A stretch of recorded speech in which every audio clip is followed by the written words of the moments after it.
Henri III l'Éloquent est roi de France de 1574 à 1589. Il naît le 19 septembre 1551 à Fontainebleau dans la famille royale des Valois. Son père est le roi de France Henri II et sa mère, la reine Catherine de Médicis. Lors du règne de son frère Charles IX, Henri se fait connaître par ses victoires militaires sur les Huguenots et devient assez populaire au point de créer une petite rivalité entre les deux hommes. Il doit cependant quitter la France, car en 1573, il est élu roi de Pologne grâce à sa mère. Mais l'année suivante, Charles IX meurt, faisant donc d'Henri III le roi de France. Il quitte la Pologne pour revenir auprès de son trône. Le modèle de la cour de Louis XIV s'inspire grandement de celui institué par Henri III. En effet, la personne royale est grandement mise en avant et le nombre de bals et de favoris augmente. Henri III est un homme très pieux.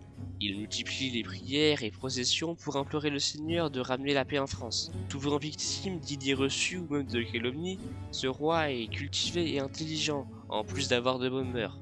Il mène d'abord une guerre aux Huguenots avec les catholiques menée par l'Église. Il épouse Louise de Lorraine-Vaudémont et en est très amoureux.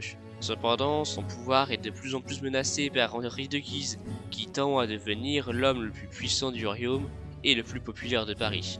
Devant une telle menace, le roi Henri décide de le faire assassiner, ce qui déclenche un vaste mouvement de contestation contre sa personne venant des membres de la Ligue et de beaucoup de catholiques. Le roi se rapproche alors de l'Angleterre et s'oppose à l'Espagne qui soutient grandement l'Église et la Ligue. Il s'allie également aux Huguenots menés par le roi de Navarre Henri, le futur Henri IV. Avec ces nouveaux camps, la guerre reprend et les deux Henri mènent le siège de Paris qui est aux mains des ligueurs. Il est alors approché par Jacques Clément qui le poignarde à mort le 2 août 1589 à Saint-Cloud. Alors mourant, il désigne son successeur. L'aîné des Capétiens est descendant direct de Saint-Louis, bien qu'il soit protestant.